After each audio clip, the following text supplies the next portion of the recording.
اعوذ باللہ من الشیطان الرجیم بسم اللہ الرحمن الرحیم 19ویں پارے کا خلاصہ متکبرین کی تمنا، یہاں سے 19ویں پارے کی ابتدا ہے۔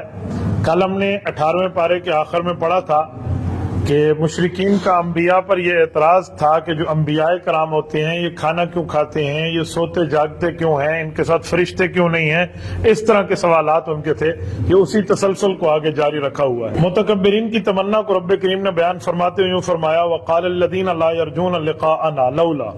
اس آیت میں اللہ تعالیٰ فرماتے ہیں کہ جن لوگوں کو ہم سے ملنے کی امید نہیں ہے، یعنی وہ قیامت کو نہیں مانتے، ان لوگوں کا کہنا ہے وہ نبی پاک علیہ الصلوۃ والسلام کی اسی لیے بات نہیں مانتے، وہ کہتے ہیں یا فرشتہ آسمان سے اتر کے آئے وہ ہمیں سمجھائیں یا براہ راست ہم سے اللہ جل شانہ گفتگو کرے تب ہم نے بات ماننی ہے۔ تو حضور پاک علیہ السلام کو فرمایا جا رہا ہے کہ آپ انہیں بتا دیں جس دن فرشتے آپ نے دیکھ لیے نا، آپ کو لگ پتا جائے گا، فرشتے تو پکڑ کے آپ کو دوزخ میں ڈالنے والے ہیں جو ترتیب آپ کی ہے، لہٰذا اس طرح کے لاڈلی امنگیوں کی ترجمانیوں کو چھوڑ دو۔ اگلی آیت میں مشرکین کی حسرت اور ندامت کو بیان کیا کہ مشرک کل قیامت میں اپنی انگلیوں کو کاٹتے ہوئے کہے گا اے کاش میں فلاں کو دوست نہ بناتا۔ یہ ایک خاص مشرک کے بارے میں آیت اتری ہے، وہ شخص جس کا نام ہے عقبہ بن ابی معیط۔ یہ بوڑھا آدمی تھا، سردار تھا اور بڑا سرکش تھا۔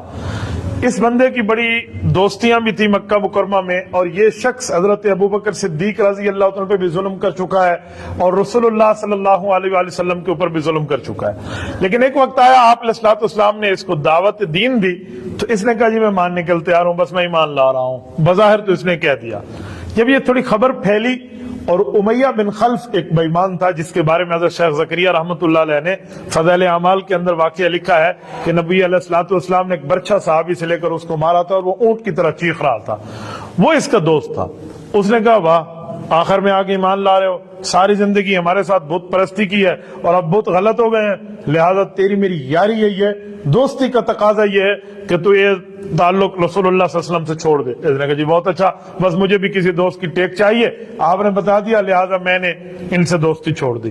اس پر قرآن کریم کی آیت اتری کہ قیامت کے دن یہ شخص اپنی انگلیوں کو کاٹے گا، ندامت، حسرت، افسوس، کفِ افسوس پلتے ہوئے یہ کہے گا اے کاش میں اس فلاں کو اپنا دوست نہ بناتا اور رسول اللہ صلی اللہ علیہ وسلم کے راستے کو اپنا لیتا۔ اس کے اگلی آیت میں وقال الرسول یا ربی، اس میں نبی پاک صلی اللہ علیہ وسلم کا شکوہ اللہ کی دربار میں پیش کیا گیا ہے، اور وہ شکوہ بتایا گیا ہے کہ نبی پاک صلی اللہ علیہ وآلہ وسلم جو ہے اللہ تعالیٰ کے دربار میں ایک بات ارشاد فرمائیں گے، اور قیامت میں وہ رب کے دربار میں یوں فرمائیں گے اپنی قوم کی شکایت کرتے ہو کہ اے میرے پروردگار میری قوم نے قرآن کریم کو چھوڑ دیا تھا۔ یہاں قوم سے مراد اصل میں تو کافر قوم ہے، لیکن اس بات میں مسلمانوں کو بھی بالکل چھٹی کے انداز میں آگے بھاگ نہیں جانا چاہیے، بلکہ قرآن کریم کے لیے ہمیں پڑھنا بھی چاہیے، سمجھنا بھی چاہیے، عمل بھی کرنا چاہیے، ورنہ اس شکایت میں ہم لوگ بھی داخل ہو جائیں گے۔ اس کی اگلی آیت قدرت باری تعالیٰ علم تر الی، اس آیت کے اندر اللہ جل شانہ نے اپنی قدرت اور اپنی طاقت کا اظہار فرمایا، اور رب کریم نے فرمایا کہ دیکھو اللہ نے تمہیں سورج بھی دیا، سورج کا سایہ بھی دیا، اگر رب کریم چاہتے تو سورج کے سائے کو ایک جگہ ٹھہرا دیتے، نہ سورج کا سایہ دائیں جاتا نہ سورج کا سایہ بائیں جاتا، لیکن رب کریم نے اس کو سورج کے سائے کو سورج کے ساتھ چلایا ہے کہ سورج جب مشرق سے نکلتا ہے سایہ مغرب میں ہے، سورج جب مغرب میں پہنچتے تو سایہ مشرق میں ہوتا ہے، پھر اللہ تعالیٰ اس کو ایسے ایسے پوری ترتیب پہ سمیٹ لیتے ہیں۔ تو یہ رب کریم کا بہت بڑا تمہارے اوپر احسان ہے۔ اس میں اللہ تعالیٰ کی قدرت کی بات بیان فرمائی۔ کل ما اسألکم علیہ، اس آیت میں دینی امور پر اجرت لینے اور نہ دینے کی بات فرمائی۔ نبی پاک علیہ السلام نے کفار کو فرمایا کہ میں جو تمہیں دعوت دے رہا ہوں، تبلیغ کر رہا ہوں، تعلیم دے رہا ہوں، شریعت بتا رہا ہوں، اس پر میری کوئی تنخواہ تم سے مقرر نہیں ہے، یا میں نے کوئی منتھلی آپ سے نہیں لینا، یا مجھے آپ نے کوئی اجرت نہیں دینی کہ میں اس لیے آپ کی جو ہے نا یہ دینی باتیں سمجھا رہا ہوں، بلکہ الا ماشاء اللہ، اجرت تو مجھے رب دے گا، بدلہ تو مجھے رب دے گا، احسان کا معاملہ تو رب کریم کے یہاں ہے، اس نے مجھے دینا ہے، تم لوگوں سے تو میں نے کچھ بھی نہیں لینا، یہ بات فرمائی۔ لیکن یہاں ایک بات ذہن میں رکھیں، یہ کفار کو فرمایا ہے کہ تم سے اجرت میں نے کوئی نہیں لینی۔ حضور علیہ السلام نے اجرت مسلمانوں سے بھی نہیں لینی، لیکن اہل اسلام نے دل کھول کے نبی پہ خرچ کیا ہے۔ اہل اسلام نے دل کھول کے اتنا خرچ کیا ہے کہ نبی پاک علیہ السلام نے اعلان نبوت سے پہلے تجارت فرمائی ہے. اعلان نبوت کے بعد حضور نے تجارت فرمانے کے لیے کبھی بازار کا سفر نہیں فرمایا, کبھی کسی جگہ حضور تشریف نہیں لے گئے. کیوں؟ گھر میں حضرت خدیجہ نے اور باہر میں حضرت ابو بکر نے اپنے مالوں کے دروازے رسول اللہ پر کھول دیے تھے. ان لوگوں نے نبوت پر دل کھول کے, ان سمیت کئی صحابہ نے خرچ کیا ہے. میری بات کا مطلب یہ ہے کہ نبی پر خرچ کرنا یہ اجرت نہیں ہے, بلکہ اپنے نام اعمال کو سفید کرنا ہے. سیاہ نام اعمال بندے کا ختم ہوگا, سفید نام اعمال ہوگا کہ وہ سب سے افضل پیسہ ہے اس دھرتی پہ جو وقت کے نبی پہ خرچ ہو جائے. وقت کے نبی پہ خرچ ہونا اس دھرتی کی افضل ترین پیسوں میں ایک پیسہ ہے. اور علماء نے یہ بات بھی لکھی ہے کہ جب نبوت نہیں ہے تو پھر نبوت کے ورثاء ہیں.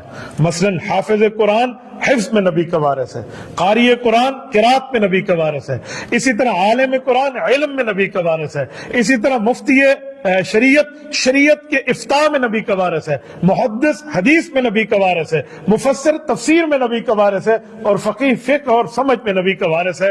تو ان ورثاء پہ خرچ کرنا یہ نبوت پہ خرچ کرنے کے مترادف ہے, اسی لیے افضل مال یہی ہے. اس کے آگے وعباد الرحمن الذین یمشون علی الارض ہونا, یہاں 12 صفات ذکر فرمائی ہیں کہ جو اللہ کے قریبی بندے ہیں, اللہ جل شانہ کے ساتھ, اللہ رب العزت کے ساتھ وفا کرنے والے ہیں, رب کی احکامات کو ماننے والے ہیں, ان لوگوں کی بڑی صفات ہے. اور اس سے امت مسلمہ کو سبق حاصل کرنا چاہیے کہ ہم بھی عباد الرحمن میں اپنا نام شامل کروا لیں. اچھا وہ لوگ کون بندے ہیں؟ رب کریم نے سب کے صفات کو ذکر فرمایا.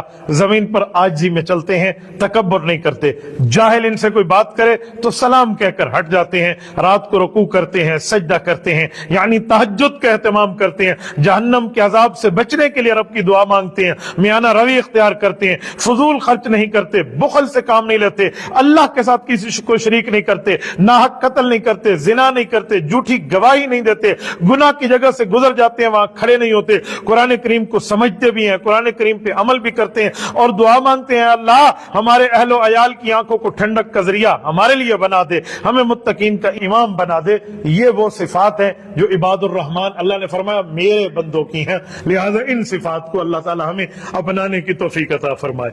اگلی آیات میں عباد الرحمن کے اوصاف اپنانے کا نتیجہ کہ جب بندہ یہ کام کرے گا تو رب کریم کے یہاں سے ہمیں کیا اجر ملے گا, وہ اللہ جل شانہ فرماتے ہیں اولئک کی آیت میں فرمایا عباد الرحمن کے اوصاف کا نتیجہ یہ ہے کہ جنت میں ان کو بلڈنگز ملیں گی, بالا خانے ملیں گے, جنت میں ان کے باقاعدہ گھر بنے ہوئے ہیں, اور وہ گھر کالونیاں ٹاؤن شپ ان کے لیے اللہ تعالیٰ ان کو عطا فرمائیں گے, اور بنے بنائے گھر, اس میں ان کے سرونٹ, ان کے نوکر, ان کی خدمت گزار, ان کی 70,000 بیویاں جنہیں حوریں کہتے ہیں کہ اگر وہ پانی پیئیں تو اتنی خوبصورتی میں ان کی گردن سے پانی گزرتے ہوئے نظر آئے, نہ ان میں کوئی بدبو ہو, نہ ان میں کوئی لڑائی ہو, نہ ان میں کوئی غصہ ہو, نہ ان میں کوئی منہ بنانا ہو, نہ ان میں کوئی نافرمانی ہو, نہ ان میں خاوند کا دل دکھانا ہو, نہ خاوند کو ٹینشن دینا ہو. یہ ساری چیزوں سے ہٹ کے اللہ تعالیٰ جنت کی ان کو حوریں عطا فرمائیں گے, اور یہ معاملہ ان لوگوں کا ہے یہ جو ان 12 صفات کو اپنانے والے ہیں اور اللہ تعالیٰ کی فرما برداری کرنے والے ہیں. اللہم اجعلنا منہم.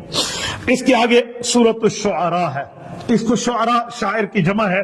اب شعراء کیوں کہتے ہیں؟ اس سورت کے آخر میں شعراء کا ذکر ہے, وہ میں انشاءاللہ آپ کی خدمت میں رکھوں گا.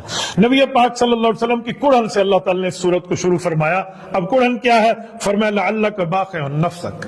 نبی پاک علیہ السلام اگر یہ کافر ایمان نہیں لاتے اور یہ آپ کی بات کو نہیں مانتے تو آپ دعا کر کر کے اپنے دل میں اتنی کڑھن ڈال دیں گے کہ آپ ان کے لیے اپنی جان کو ختم کر دیں. محبوب ہم یہ کام مت فرمائیے, بس آپ نے مانگ لیا, ان تک پہنچا دیا, بتا دیا, سمجھا دیا, سنا دیا, بس کام پورا ہو گیا.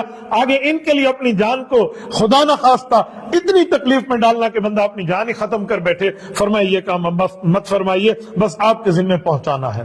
اس کے آگے حضرت موسیٰ علیہ السلام کی بات کو شروع فرمایا. اذ نادا ربک موسیٰ. اس آیت میں حضرت موسیٰ علیہ السلام کی بات کیا تھی؟ حضرت موسیٰ علیہ السلام کو رب نے فرمایا میں نے آپ کو نبوت دی ہے, فرعون کے پاس جائیے اور تبلیغ کیجیے. حضرت موسیٰ علیہ السلام نے یہاں اللہ سے ایک درخواست کی کہ یا اللہ میں نے وہاں ایک آدمی کے ساتھ دیتے ہوئے ایک دوسرے آدمی کو یوں مکہ مارنے کے لیے صرف ایک مکہ مارا تھا اور وہ مر گیا تھا, اور وہ سمجھتے ہیں یہ ہمارا قاتل ہے, حالانکہ میں نے تو اسے ایک مکہ ہی مارا, ایک بھونسا اس کو لگا اور کافر مر گیا, اس کی تو موت سر پہ آئی کھڑی تھی, سب نے مجھے قاتل کہہ دیا. اب میں اکیلا فرعون کے دربار میں جاؤں گا, ہو سکتا ہے مجھ سے الجھ پڑے, اگر الجھ پڑے تو میں کیا کروں؟ اے موسیٰ آپ چاہتے کیا ہے؟ اے اللہ میں چاہتا ہوں ہارون اخی اشدد بہ ازری, اللہ میرے بھائی ہیں حضرت ہارون, ان کے ساتھ میری کمر کو مضبوط کریں، یعنی انہیں بھی نبوت عطا کریں۔ رب نے فرمایا موسیٰ آپ نے مانگا ہم نے دے دیا، لہٰذا ہارون آپ کو آپ کے ساتھی بھی ہیں، آپ کے ساتھ نبوت بھی انہیں ملی ہے، آپ دونوں جائیں اور جا کر فرعون سے بات کریں۔ اگلی آیات میں یہ ہے، اس سے اگلی آیات میں وَاتْلُ عَلَيْهِمْ نَبَأَ ابراہیم میں حضرت ابراہیم علیہ السلام کا واقعہ ہے کہ ابراہیم علیہ السلام نے اپنی قوم کو دعوت دی اور قوم کو کہا کہ اللہ کی بات مانو، تو قوم نے بتوں کی طرف اشارہ کر کے کہا کہ یہ جو ہمارے کمرے بھرے ہوئے ہیں، ہم نے اپنے معبد خانے بنائے یا بتوں کو ہم سجدہ کرتے ہیں، یہ ہمارے خدا کہاں جائیں گے اگر ہم اللہ کی عبادت کرنے لگ جائیں؟ تو حضرت ابراہیم نے سوال کیا یہ تمہاری بات سنتے ہیں، تمہیں دیکھتے ہیں، تمہارے ساتھ نفع نقصان کا معاملہ کرتے ہیں؟ انہوں نے کہا جی ایسا تو کچھ نہیں کرتے۔ فرمایا اگر ایسا کچھ نہیں کرتے تو یہ تمہارے خدا ہیں؟ اچھا قوم لاجواب ہو گئی، جواب نہیں بنا تو اپنے ناک بچانے کے لیے کہتے ہیں ہم نے باپ داداؤں کو ان سے پوچھتے، ان سے مانگتے، ان کی پرستش کرتے دیکھا ہے، لہذا ما وجدنا علیہ آبانا، ہمارے باپ دادا نے کام کیا تھا اسی لیے ہم اس کی بات مان رہے ہیں۔ تو ابراہیم علیہ السلام نے فرمایا میرا رب فرماتا ہے یہ تمہارے دشمن ہے، یہ تمہارے معبود نہیں ہے۔ کہ یہ وہ تمہارے دشمن کیسے ہیں؟ فرمایا انہی کی وجہ سے تم جہنم جاؤ گے، یہ تمہارے دشمن ہے، تمہیں ذلیل کر رہے ہیں، لہٰذا اس سے بچ جاؤ۔ اگلی آیت میں رسول اللہ صلی اللہ علیہ وسلم کی قربانی اور حضور کے رتبے کو ذکر فرمایا، وَإِنَّهُ لَتَنزِيلُ رَبِّ الْعَالَمِينَ نَزَلَ بِهِ الرُّوحُ الْأَمِينُ عَلَىٰ قَلْبِكَ لِتَكُونَ مِنَ الْمُنذِرِينَ۔ اللہ اکبر۔ فرمایا جس قرآن کو پہاڑ نہیں اٹھا سکا، زمین اور آسمان نہیں اٹھا سکے کہ ہم اسے وصول کر پائیں، اس قرآن کو رب نے اتارا جبرائیل کے ذریعے، تو محمد مصطفیٰ صلی اللہ علیہ وسلم کے دل نے اس کو اٹھایا ہے۔ اس سے پتہ چلا ہمارے نبی پاک صلی اللہ علیہ وسلم کے دل میں رب نے وہ طاقت، قوت، ہمت، سکت اور پاور رکھی ہے جو نہ دنیا کے پہاڑوں میں ہے، نہ دنیا کے آسمانوں میں ہے، نہ دنیا کی زمینوں میں ہے۔ لتکون، اے نبی اب بن جائیں کیا؟ منذرین، لوگوں کو ڈرانے والے، شریعت کی بات سمجھانے والے، آپ کے دل پر اتارا، اللہ قلبی، تو حضور کے دل میں اللہ نے طاقت رکھی ہے۔ اب نبوت کے دل میں قرآن کیوں اترا؟ دل پہ اترنے کی وجہ یہ ہے کہ دل جسم کا حکمران ہوتا ہے، دل چاہے تو بندہ کس سے بات کرے، دل نہ چاہے تو نہیں بات کرے، دل چاہے تو کھانا کھائے، دل نہ چاہے تو نہ کھائے۔ دل حکمران ہے، باقی محکوم ہے، دل حکمران ہے، باقی رعایا ہے، اعضاء جو جسم کے ہیں۔ تو حکمران جو ہے اس نے قرآن کریم کو وصول کیا جو رسول اللہ کا دل اقدس ہے، اور پھر اس دل کے ساتھ نبوت کے خاص تعلق ہے۔ حضور علیہ الصلوۃ والسلام فرماتے ہیں لوگوں جب تم لوگ سوتے ہو نا تو تمہاری آنکھ پہ بھی نیند ہوتی ہے، تمہارے دل پہ بھی نیند ہوتی ہے، اور جب ہم انبیاء سوتے ہیں تو ہماری آنکھیں سوتی ہیں، ہمارا دل جاگتا ہے۔ دل کیوں جاگتا ہے؟ دل کے جاگنے کی ایک وجہ ہے، حضور جاگ رہے ہوں گے قرآن دل پہ اترے گا، حضور سو گئے ہوں گے خواب دیکھیں گے تو خواب بھی نبی کا وحی ہوتی ہے نا، تو وہ وحی بھی دل پہ آ رہی ہوگی، اس لیے نبوت کا دل جاگتا ہے۔ رسول پاک صلی اللہ علیہ وسلم کے دل اقدس کی بات کے بعد مشرکین کے لیے ان کی تردید کے بارے میں باتیں فرمائیں۔ پھر میں نے کہا اس سورت کا نام سورت شعراء ہے، تو اللہ شعراء کی بات فرماتے ہیں، وَالشُّعَرَاءُ يَتَّبِعُهُمُ الْغَاوُونَ۔ قرآن کریم کہتے ہیں شعراء جو اکثر ہے نا، یہ تمام کے تمام شاعرین اکثر جو ہیں یہ شیطان کے پیروکار ہیں۔ فرمایا کیوں؟ وجہ کیا ہے؟ رب کریم نے فرمایا شعراء جو پیچھے گمراہ لوگوں کے چلتے ہیں، اکثر شاعری خیالی دنیا میں کرتے ہیں، خیالی وادیوں میں بھٹکتے ہیں، جو کہتے ہیں وہ کرتے نہیں، جو کرتے ہیں وہ کہتے نہیں ہیں، تخیلاتی چیز میں بیٹھے ہوتے ہیں، لہٰذا ان کا کوئی حال وال نہیں ہے، اس لیے شعراء کی مذمت بیان فرمائی تو سورت کا نام سورت الشعراء رکھا۔ لیکن یہاں ایک بات سمجھنے کی ہے، کوئی شاعر اہل ایمان ہو، شریعت کی بات کرے، نبوت کی بات کرے، اسلام اور دین کی بات کرے تو وہ اس سے مستثنا ہے، اس کی بات نہیں ہو رہی، کیونکہ شعراء میں حضرت حسان ابن ثابت رضی اللہ عنہ صحابی کا بھی نام آتا ہے۔ اس سے اگلی سورت سورت النمل ہے۔ اب اس سورت النمل، نمل کا معنی ہوتا ہے چیونٹی۔ اب یہاں چیونٹی کی بات کیوں آئی ہے؟ کیونکہ اس سورت کی آیت نمبر 18 میں چیونٹی کا نام بھی آیا ہے اور چیونٹی کا ذکر بھی آیا ہے۔ وہ چیونٹی کون تھی، کیا کہتی تھی، کیا معاملہ تھا اس کا، آئیے اسی کی طرف چلتے ہیں۔ لیکن میں شروع سورت کو کرنے لگا ہوں۔ رب کریم نے وَإِذْ قَالَ مُوسَىٰ لِأَهْلِهِ إِنِّي آنَسْتُ نَارًا سے شروع فرمایا کہ موسیٰ علیہ السلام کو نبوت ملی کیسے، اس کا واقعہ کیا ہے۔ فرمایا موسیٰ علیہ السلام مدین سے واپس تشریف فرما رہے تھے، واپس آ رہے تھے، ود فیملی تشریف لا رہے تھے، سردی تھی، موسیٰ علیہ السلام کو آگ کی ضرورت محسوس ہوئی، قریب میں آگ نہیں تھی، کوہ طور پہ دور سے آگ جلتی ہوئی نظر آئی، اچھا وہ آگ نہیں تھی، وہ نور تھا، نظر آگ آ رہی تھی۔ حضرت موسیٰ علیہ السلام وہاں گئے، گھر والوں کا میں وہاں سے آگ لاتا ہوں، ذرا آپ آرام فرمائیے۔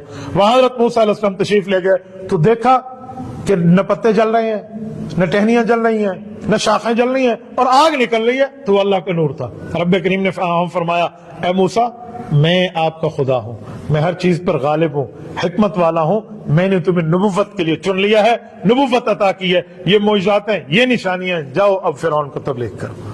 دیکھو وہ آگ لینے گئے ہیں لیکن اللہ تعالیٰ نے نبوت عطا فرما دی ہے۔ اس لیے کہتے ہیں اپنے گھر والوں کے ساتھ بندہ خدمت کا معاملہ اور نرمی کا معاملہ رکھے۔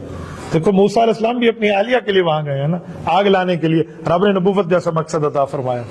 اس بارے میں ذہن میں رکھیں، حدیث پاک کے مطابق حضور علیہ السلام نے فرمایا جو اپنے گھر والوں کے ساتھ بہتر ہے، فرمایا وہ امت میں سب سے بہتر ہے، اور فرمایا اے لوگو میں نبی ضرور ہوں لیکن تم میں بہترین ہونے کی ایک وجہ یہ بھی ہے کہ میں اپنے گھر والوں کے ساتھ بہتر ہوں۔ آج لوگ بیویوں کو اور گھر والوں کو پاؤں کی جوتی سمجھتے ہیں، ہر قسم کی گالی، ہر قسم کی بدتمیزی ان کے ساتھ کرتے ہیں۔ شریعت اس کو منع کرتی ہے، شریعت اس کی تعلیم نہیں دیتی، لہٰذا وہاں نرمی کی بات کرتی ہے، اور قرآن کریم کہتا ہے آپ اپنی بیوی کے ساتھ خیر کے معاملات میں رہو، تو لہٰذا خیر کے معاملے میں ہمیں رہنا چاہیے۔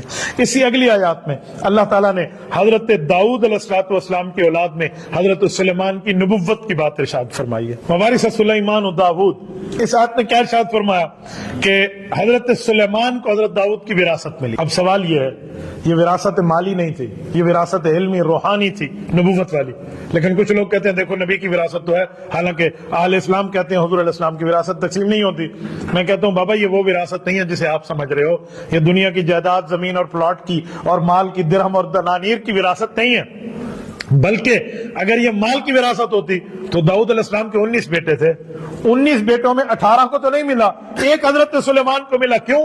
پتہ چلا یہ نبوت کی علمی وراثت ہے، نبوت میں وارث بنے ہیں، اللہ جل شانہ نے ان کو یہ عطا فرمائی ہے۔ باقی انبیاء کی کوئی علمی وراثت ہوتی ہے، مالی وراثت نہیں ہوتی۔ نبی کوئی مال چھوڑ کر بھی دنیا سے جائے تو امت کے لیے صدقہ بن جاتا ہے۔ اس کے آگے جو ہے علمنا منطق الطیر، یہ پرندوں کی بولیوں کی بات ارشاد فرمائی کہ حضرت سلیمان علیہ السلام کو نبوت بھی دی، باقی علوم بھی دیے، پرندوں کی زبانیں بھی دی۔ ہر پرندے سے، مینا سے، چڑیا سے، ہدہد سے، لالی سے، کوے سے، اسی طرح جو ہے نا کیا کہتے ہیں وہ طوطے سے، باقی جتنے پرندے ان سے ان کی زبان میں بات کرنا۔ قرآن کہتے ہیں علمنا منطق الطیر، یہ بات ہم نے حضرت سلیمان علیہ السلام کو سمجھا دی، وہ ہر پرندے سے اس کی زبان میں بات کرتے ہیں۔ اب دیکھیں نا کسی کی زبان میں بات کرنا، آپ اور ہم اپنی مادری بولی میں بیٹھے ہوتے ہیں، ہم دنیا کے چھٹے بر اعظم میں پہنچ جائیں اور وہاں کوئی سے ہم سے ہماری زبان میں بات کرے تو بندے کو ہم میں بھی خوشی ہو جائے گی کہ یار مجھ سے میری بولی بول رہا ہے، ماں بولی جسے کہتے ہیں، مادری زبان۔ تو حضرت سلیمان علیہ السلام بیٹھے ہوتے تو یہ جو آتے نا تو ان سے حضرت سلیمان علیہ السلام پرندوں سے پرندوں کی زبان میں بات کرتے تو خوشی سے ساتھ بیٹھ جاتے۔ بلکہ لکھا ہے کہ لشکر سلیمان جب چلتا تو پرندے بھی اپنے آپ کو اس لشکر کا حصہ سمجھ کے ساتھ چلتے تھے، یعنی اللہ تعالیٰ نے ان کو یہ معجزہ عطا فرمایا تھا۔ یہاں جو بات کرنے کی ہے وہ یہ ہے کہ سلطنت سلیمانی میں ایک واقعہ ہوا۔ واقعہ یہ تھا حضرت سلیمان علیہ السلام نے پورا نظم و ضبط برقرار رکھنے کے لیے سب پرندوں کو اپنے پاس حاضر ہونے کا حکم دیا۔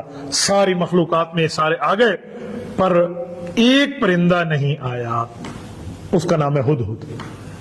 ہوا یہ حضرت سلیمان علیہ السلام گزرنے لگے اور وہاں پہ میٹنگ ہے۔ جب وہاں پہ پہنچے تو راستے میں گزرتے ہوئے ایک وادی سے گزرے ہیں، تو وہاں اب سورت کا نام سنیں جو سورت النمل ہے۔ وہاں ایک بڑی چیونٹی تھی، اس نے باقی چیونٹیوں کا اندر بلوں میں گھس جاؤ۔ انہوں نے کہا کیوں؟